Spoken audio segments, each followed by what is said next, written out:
कानून है, किसी तारुफ के मोहताज नहीं। Ahmed sahab, thank you so very much for giving us your time. Ahmed sahab, जो मैं आपसे डिस्कस करना चाहता हूँ वो मुल्क में मौजूदा निज़ाम अदल और उसमें पैदा होने वाली सूरत हाल है। ऑफ कोर्स हम जानते हैं कि पहले एक कैंपेन चली थी, क्योंकि इन 6 जजों ने खत लिख दिया था कि हमें प्रेशर डाला जा रहा है, कैमरे लगाए जा रहे हैं। उसके बाद जस्टिस बाबर सत्तार की तरफ से कैंपेन चली उनके खिलाफ कि ग्रीन कार्ड होल्डर हैं, कैसे जज बन सकते हैं। बहुत सारे सियासतदानों ने फ्लोर ऑफ द हाउस आके ये बात कही कि इन्वेस्टिगेशन तहकीकात पर मालूम पड़ा कि वो जज बन रहे थे, तो ही हैड इन्फॉर्म्ड, और सब लीगल प्रोसीडिंग्स की गई तरीकेकार आइन के तहत।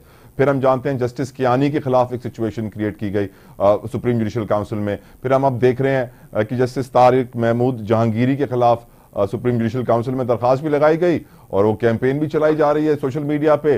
तौहीन अदालत की कार्रवाई भी हो गई, पैमरा पीटीए को नोटिस भी हो गए, गरीदा फारूकी को भी नोटिस हो गए।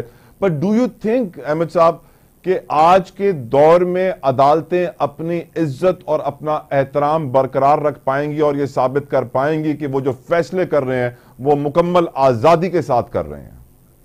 देखिए जी, आई थिंक आपने बड़ा इंपॉर्टेंट टॉपिक आपने हाईलाइट किया है और मैं जाती तौर पर समझता हूं कि किसी भी इदारे की जो तौकीर और तकरीम है उसका जो सबसे ज्यादा इंपॉर्टेंस जिसके पास होती है उस इदारे के हेड के पास होती है।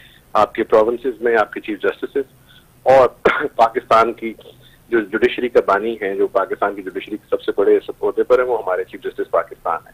जब वहां से ट्रिकल डाउन इफेक्ट नीचे आता है, जब वहां से सेंस ऑफ ओनरशिप आती है, तो ऑटोमेटिकली पाकिस्तान में तमाम जजेस, और ये सिर्फ इस महकमे के लिए, तमाम महकमों के लिए, अगर आईजी अपनी फोर्स के साथ खड़ा होगा तो फोर्स करेगी, इसी तरह जर्नैल अपनी फोर्स के साथ खड़ा होगा तो जर्नैल को उसकी वो तकरीब मेंटेन होगी।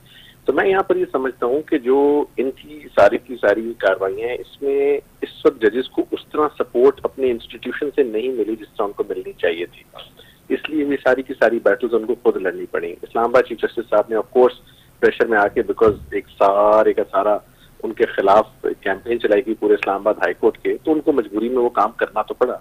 लेकिन अभी तक हमें पाकिस्तान चीफ जस्टिस साहब की तरफ से वो वाली सेंस ऑफ ओनरशिप नहीं मिली जो उनको मिलनी चाहिए, और इस तरह के मामलात में एक जज का परफॉर्म करना बड़ा मुश्किल हो जाता है। लेकिन इन जजेस को सलूट है कि उसके बावजूद मैं इस वक्त कतई नजर इस चीज से कि वो किस टाइप के फैसले दे रहे हैं, किस को टारगेट कर रहे हैं, किसके खिलाफ हैं।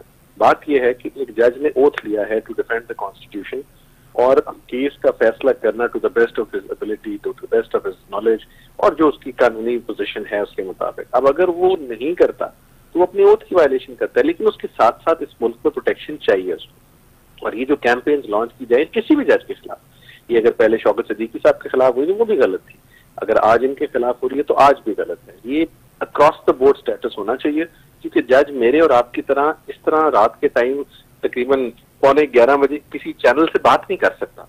उसकी जो भी बातचीत है वो उसने अपनी जजमेंट के थ्रू देनी है, या उसकी अब थोड़ा बहुत चीफ जस्टिस साहब ऊपर जो स्पोक्स पर्सन है उनके, लेकिन कानूनी तौर पर तो उसकी भी कोई गुंजाइश नहीं है। तो फिर उसके लिए बड़ा मुश्किल हो जाता है इन सर्कमस्टांसेस में परफॉर्म करना। तो मैं समझ रहा हूँ ये बड़े डिफिकल्ट हालात हैं, लेकिन इसमें भी जुडिशरी खड़ी है और अपनी अजमत और तौकीर के लिए खड़ी है, तो बड़ी बात है, बड़ी बात है। एहतिशाम कियानी साहब ने, MS sahab please stay with us. Ehtisham Kiyani sahab ने हमें ज्वाइन किया है, सीनियर कोर्ट रिपोर्टर है। Thank you Ehtisham for your time. Ehtisham, ये बताइएगा हम एक ऐसे वक्त में, एक ऐसे दिन पे गुफ्तगू कर रहे हैं जब हम देखते हैं कि एक तरफ जुल्फिकार अली भुट्टो रेफरेंस का तहरीरी राय आती है जिसमें उन्हें मासूम कहा जाता है कि जजेस ने आइन के तहत फैसला नहीं किया और जजेस आज़ाद नहीं थे और मार्शल लॉ था और वो सब कंट्रोल हो रहा था। आज के दौर में भी 6 जजेस जो हैं इस्लामाबाद हाई कोर्ट की आवाज़ उठा रहे हैं कि हम पे हमारे ऊपर प्रेशर है, जिसमें से पहले हमने देखा कि बाबर सत्तार के खिलाफ कैंपेन, फिर जस्टिस कियानी के खिलाफ कैंपेन, फिर उसके बाद आज हम देख रहे हैं तारिक महमूद साहब के खिलाफ कैंपेन चलाई जा रही है, जाली डिग्री की सुप्रीम जुडिशल काउंसिल में दरखास्तें लगाई जा रही हैं। क्या आपको लगता है कि अदलिया अपनी इज्जत बचा पाएगी? क्या पाकिस्तानियों को यह एहसास दिलवा पाएगी कि उनके फैसले आजाद हैं? और जो ये कैंपेन्स चल रही हैं, जिस तरह आज अदालत में कहा गया कि ऐसा अब नहीं चलेगा और हम इन्हें नहीं छोड़ेंगे, क्या ऐसे करार वाकई सजा आप होते हुए देख रहे हैं किसी को कि आने वाले दिनों में लोग डरें ऐसा काम करने से पहले? एहतिशाम जी, बहुत शुक्रिया आपका। पहले तो मैं ये बताऊं कि ये 6 जजेस नहीं बल्कि हाई कोर्ट के 7 जजेस हैं जो इस मौकफ के साथ खड़े हैं। 6 जजेस ने चीफ जस्टिस ऑफ पाकिस्तान को खत लिख दिया, एक जज साहब ने नहीं लिखा। उन्होंने कुछ अपने, उनका मौकफ था, उनका स्टांस था जिसके बुनियाद पे वो सिग्नेटरी नहीं थे, लेकिन उनका पॉइंट ऑफ व्यू इन 6 जजेस से मुख्तलिफ नहीं है। और अब हमने देखा कि chief justice Islamabad high court जो हैं, इस तरह के मामलात पे जजेस के खिलाफ जो कैंपेन्स हैं, जो उनको मेलाइन करने की कोशिश की जा रही है, उस मामले पे chief justice Islamabad high court भी उनके साथ हैं।